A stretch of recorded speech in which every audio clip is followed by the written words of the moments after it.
최강 시사.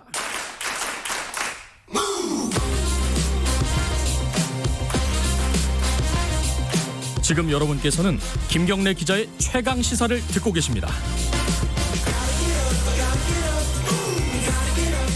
네, 고 박원순 전 서울시장 성추행 의혹 사건, 이게 이제 사망이 7월 초였으니까요. 지금 2달이 좀 지났습니다. 경찰 수사 진행 중인데 어떻게 진행되고 있는지가 이렇게 잘 나오지는 않고 있어요. 지금 진행이 제대로 되고 있는지도 잘 모르겠고, 오히려 이제 여러 가지 피해자와 관련된 논란들이 좀 있죠. 예컨대 아니 뭐 증거를 공개해야 되는 거 아니냐 이런 얘기도 있고, 피해자와 피해자 변호인에 대한 공격들도 꽤 많았습니다. 공식적인 기자회견 말고는 따로 인터뷰를 안 하셨는데, 그 피해자 측 대리인이죠, 김재련 변호사가 며칠 전에 한겨레와 인터뷰를 했고요. 그리고 오늘 저희와 인터뷰를 하기로 했습니다. 스튜디오에 모셨습니다. 피해자 대리인 김재련 변호사님 나와 계십니다. 안녕하세요. 네, 안녕하세요. 이게 사실은 개별적인 인터뷰라는 게 좀 부담스러운 부분들이 있잖아요. 이게 피해자가 있고, 그래서 쭉 안 하시다가 최근에 이제 한겨레랑 하고 오늘도 이제 저희랑 개별적인 인터뷰를 하는 건데, 어떤 뭐 변화된 상황이 있는 건가요? 어떤 이유에서 이런 인터뷰를 하게 되신 건가요? 저희가 고소를 한 이후에 상황은 계속 진전이 되어 오고 있는데, 그 고소한 직후였던 7월, 8월 네. 이럴 때는 상황이 워낙 휘몰아치는 상황이었거든요. 네. 그래서 기존에 고소했던 사건들에 대해서 추가로 증거를 확보해서 제출하고, 네. 이런 일들로 저희 대책위는 좀 분주했었고요. 네. 이제는 어느 정도 사실관계가 좀 정리되고 했기 때문에 이런 부분들에 대해서 국민들에게 좀 알려야 하지 않을까, 네. 그런 생각을 했습니다. 일단 사람들이 궁금해하는 게 지금 수사가 어디까지 진행이 됐는지 어떻게 봐야 됩니까 지금? 원래 고소했던 사건은 피고소인 사망으로 인해서 더 이상 진척이 어려운 부분이고요. 네. 그 외에 2차 가해에 대한 부분은 증거를 확보해서 저희가 제출했기 때문에 제대로 진행이 되고 있고, 또 제3자가 고발한 사건 같은 경우에는 저희가 참고인이기는 하지만 피해자 입장에서 경험했던 사실들을 진술하고, 그리고 참고인들에 대해서 조사를 하고, 이런 과정들이 쭉 이어져 오고 있습니다. 지금 경찰이 지금 수사를 계속하고 있는 건가요? 그렇습니다. 송치는 아직 안 됐고요, 검찰에. 저희가 고소한 사건들, 제3자 고발한 사건은 아직 경찰 단계에 있고요. 네. 저희가 이번에 언급했던 4월 사건 관련해서는 지난주에 기소가 됐습니다. 기소가 됐고요. 네. 4월 사건을 말씀하셨으니까 그 얘기부터 꺼내는 게 좋겠네요. 이게 이제 사실은 이제 기자들은 많이들 알고 있었습니다. 네. 그 김재련 변호사님도 잘 아시겠지만은 그 박원순 전 시장의 성추행 피해자인 그 피해자가 사실 4월에 다른 성폭행 피해자였다라는 거였죠. 예. 근데 이게 당시에 이제 많이 떠돌아다니긴 했어요. 소문으로 떠돌아다니긴 했는데, 보도가 물론 일부 보도됐다가 뭐 지워지거나 이런 경우가 있었는데, 이 2차 가해에 좀 그런 느낌이 있어서 아마 기자들도 굉장히 조심했던 부분이긴 해요. 네. 근데 이 부분을 이제 김재련 변호사님이 공개적으로 밝히신 거예요, 이번 한겨레 인터뷰에서. 밝히신 이유가 따로 있을까요? 저희가 2차 기자회견 때, 기자회견 전에 저희가 회견을 하거나 할 때는 피해자하고 문구 등에 대해서도 다 논의를 하는데, 2차 기자회견 7월 말에 있었는데, 그때 피해자는 이 내용을 그냥 밝혀도 좋겠다라고 결심을 했었어요. 2차 때 이미? 네. 예. 그래서 제가 기자회견 할 때 아마 제 워딩 중에도 보면 피해자가 작성한 진술서가 유출된 경위에 대해서 고소해서 조사 진행 중이다, 이런 얘기가 있었는데, 방금 말씀 주신 것처럼 언론에서도 2차 피해 방지를 위해서 그 부분에 대한 명시적 언급을 안 해주셨거든요. 맞아요. 그럼에도 불구하고 유튜브에 보면 4월 사건과 관련해서 피해자가 실제 등장하지 않는데 마치 피해자가 등장하는 CCTV처럼 이런 가짜 유튜브 내용들이 떠돌아다니고, 그게 기사화가 되고, 이런 것들이 피해자에게는 굉장히 힘든 상황들이었습니다. 피해자는 4월 사건 그다음에 박 시장 사건이 공통적으로 서울시 내부의 구조적인 문제 하에 발생했다고 보는 것이기 때문에 네. 피해자가 그 부분에 대해서 더 이상 이렇게 가짜 뉴스가 돌아다니는 것을 네. 감당하는 것은 적절치 않겠다라고 판단을 해서 인터뷰를 통해서 언급을 해달라라고 네. 해서 언급하게 됐습니다. 네, 말씀하신 대로 기소가 됐다고 하셨잖아요. 네. 그럼 어떤 혐의인가요? 구체적으로는? 법적으로는? 사실 진행 중인 사건이고 상대방이 있기 때문에 네. 이야기하는 건 조심스럽지만 네. 저희가 수사할 때의 죄명은 준강간이었습니다. 네. 중강간 혐의로 수사를 했고 기소가 이미 됐다. 네. 그렇죠? 예, 말씀하시죠. 예, 그 지난 목요일 저녁에 기소가 된 걸로 알고 있는데 네. 기소할 당시 죄명 이런 것은 저희가 공소장을 확인을 해봐야지 정확히 알 수 있을 것 같습니다. 지금 상황에서는 수사는 중강간으로 네. 수사를 했다. 네. 근데 이게 사실은 이 박원순 전 서울시장 성추행 의혹 사건과 사실 연결이 되는 부분이 있습니다. 뭐냐면은 이 사건에 대한 처리가 제대로 안 된 부분에 대해서 문제 제기가 있었다는 거잖아요. 피해자가. 네. 어떤 부분이 처리가 제대로 안 됐다는 거죠? 피해자는 4월 사건에 대해서 사건 발생을 인지한 이후에 네. 당일 바로 형사 고소를 했습니다. 네. 그러나 피해자는 직업 공무원이고 앞으로 30년 이상 공무원 생활을 해야 하기 때문에 피해 사실이 조직에 알려지는 것을 원치 않았거든요. 네.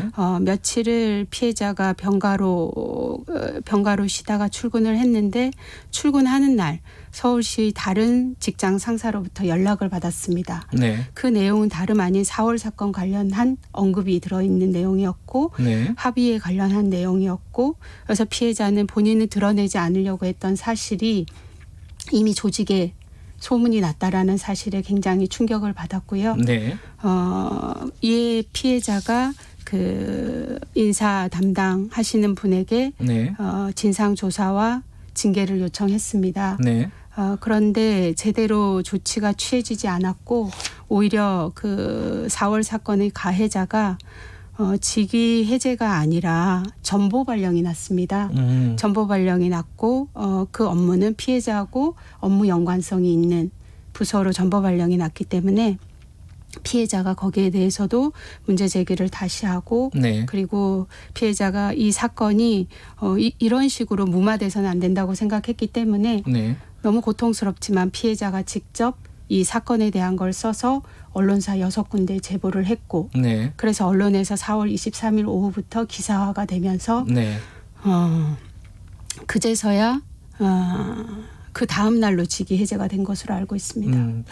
서울시의 뭐 반론이라고 할까요? 이런 부분은 피해자가 서울시에 공식적으로 신고를 하지 않았다. 그리고 뭐 법적인 판단이 끝나지 않은 상황에서 직위 해제를 먼저 하기는 좀 부담스러운 부분이 있었다라는 반론이 있어요. 여기에 대해서는 어떻게 생각해야 될까요?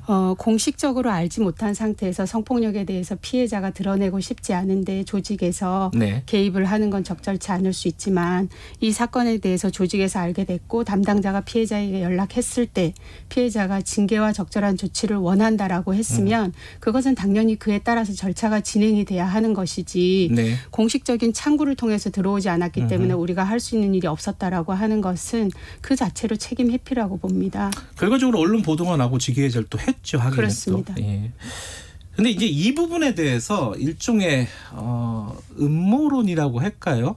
이제 김재련 변호사님에 대한 네. 일종의 공격 같은 것들이 벌어집니다. 뭐냐면은 이 그 4월 사건을 이제 맡게 되신 거잖아요. 네. 그죠?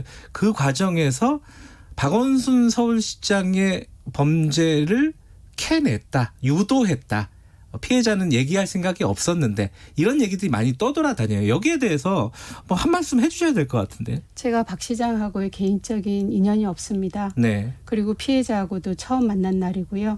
제가 박 시장이 피해자에게 어떤 행위를 했는지 어떻게 알고 캐내고 유도를 해서 회유를 하고 고소를 하도록 할 수가 있겠습니까?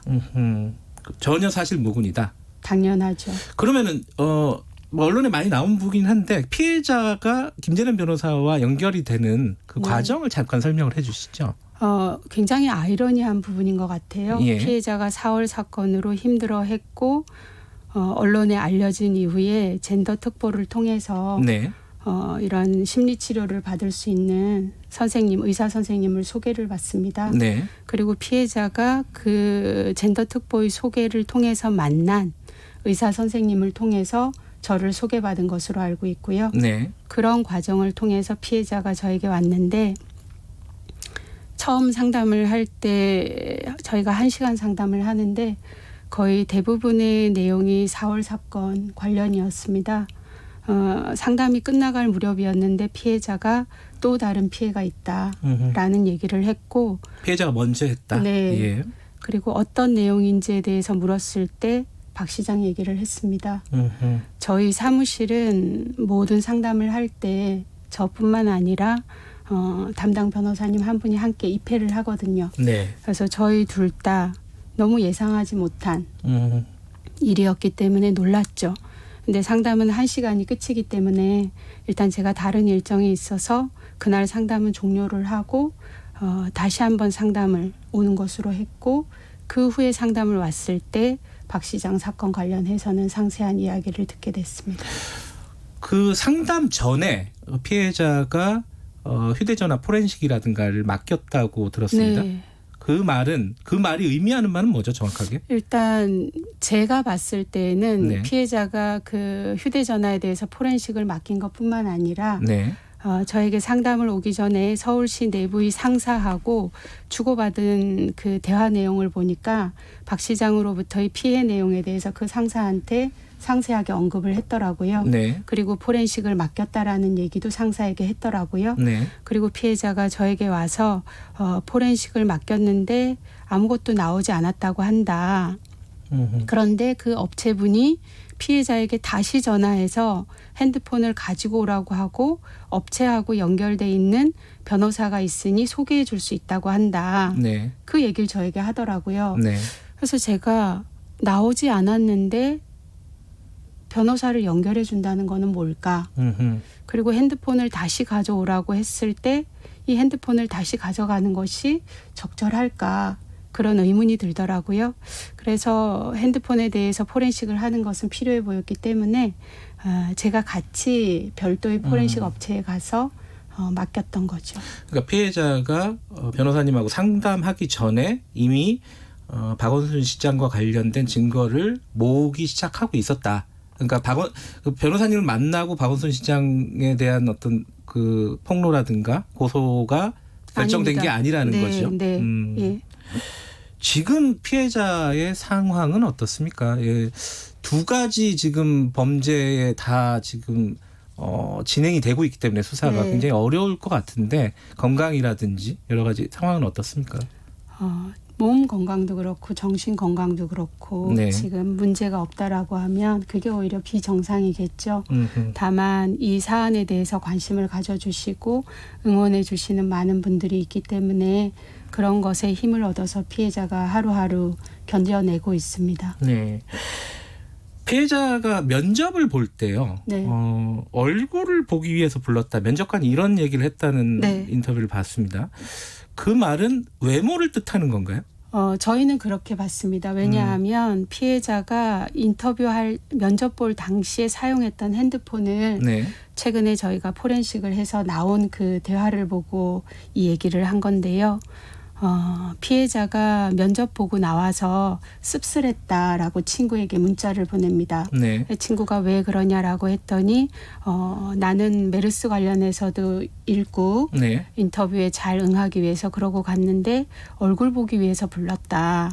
그리고 면접 끝나고 나오려고 하는데 그 당시 피해자가 근무했던 곳을 지칭하면서 거기 있을 인물이 아니다. 인물이라 하면 네. 외모를 지칭하는 거라고 보신다는 거죠? 제가 그렇게 보는 게 아니라 피해자가 그렇게 인지를 했기 때문에 친구에게 씁쓸했다라는 표현을 하는 거죠. 만약에 이분의 역량이라든지 이런 걸 보고 얘기하면 씁쓸할 게 아니라 자신을 평가해 주는 것에 대해서 네. 기분이 좋을 일이죠. 네. 근데 얼굴을 보기 위해 불렀다. 거기 있을 인물이 아니다라고 네. 하니까 씁쓸했다라는 표현을 친구에게 함께 했더라고요. 네. 여전히 계속되는 논란인데 뭐 피해자냐 피해 호소인냐 이런 논란과 함께 증거를 다 공개해야 되는 거 아니냐. 이거 가지고 어떻게 박원순 시장을 성추행으로 몰 수 있느냐.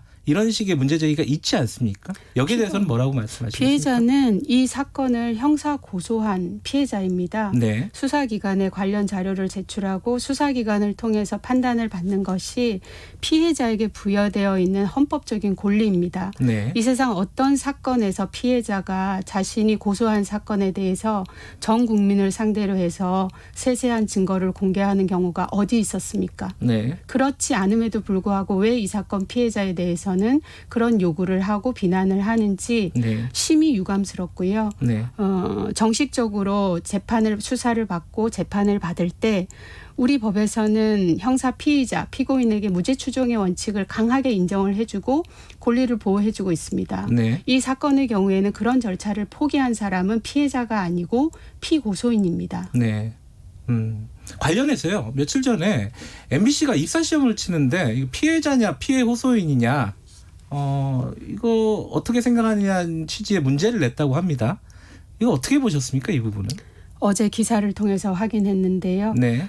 굉장히 유감스럽게 일단 생각을 합니다. 네. 피해자는 이 상황에 대해서 참 잔인하다라고 표현을 하던데요. 우리가 성폭력 피해자가 자신의 피해를 증명하기 위해서는 도마 위에 올려놓은 생선하고 똑같아집니다. 네. 사람들이 살도 발리고 뼈도 추리고. 그런데 이 사건에 있어서 피해자는 현재 사건을 진행하고 있는 피해자입니다. 네. 이 피해자에 대해서 피해 호소인이라고 명명했던 분들이 공식적으로 사과를 하고 용어가 정리가 됐습니다. 네. 그럼에도 불구하고 언론사에서 다시 이거를 논쟁화를 한 것이고요. 네. 1,800명의 응시자들이 일정한 시간 동안 이 살아있는 피해자를 도마 위에 올려놓고 이 사람을 뭐라고 부를지 본인들이 결정하는 상황을 만들어버린 것입니다.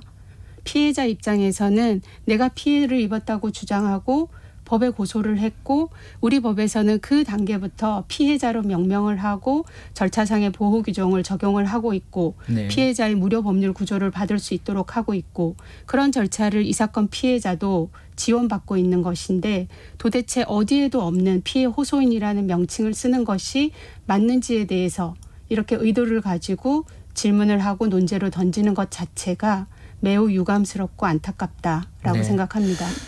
제가 알기로는 김진현 변호사님은 그 성폭행 관련된 변호를 굉장히 오랫동안 여러 건 맡으셨던 분으로 알고 있습니다. 이번 네. 사건이 우리 한국 사회에서 가진 의미 간단하게 좀 정리하고 마무리하죠. 이 사건은 그 성적인 괴롭힘 부분에 대한 법적 판단의 문제를 이미 넘어서 버린 것 같습니다. 네. 비서로 채용할 때 피해자의 근로의 주체성이 부정되고 대상화를 하는 이런 절차 자체가 수많은 여성 근로자들에게도 공이 적용되는 문제라고 보기 때문에 개선이 돼야 하고 비서실에서 근무하는 이 비서들에게 사적 노무를 시키는 부분들 그리고 성적 괴롭힘에 대해서 도움을 요청했을 때 그 누구도 제대로 멈출 수 있도록 개입하지 못하는 문제 그리고 이것이 알려졌을 때 가해자에게 제대로 책임을 묻거나 조치가 취해지지 않는 부분들 이런 전반적인 것에 대해서 우리가 고민을 하고 제도 개선이 필요합니다. 알겠습니다. 지금까지 박원순 전 시장 성추행 의혹 사건 피해자 대리인 김재련 변호사였습니다. 고맙습니다. 감사합니다. 자, 1부 여기까지고요. 잠시 후 8시에 2부로 뵙겠습니다.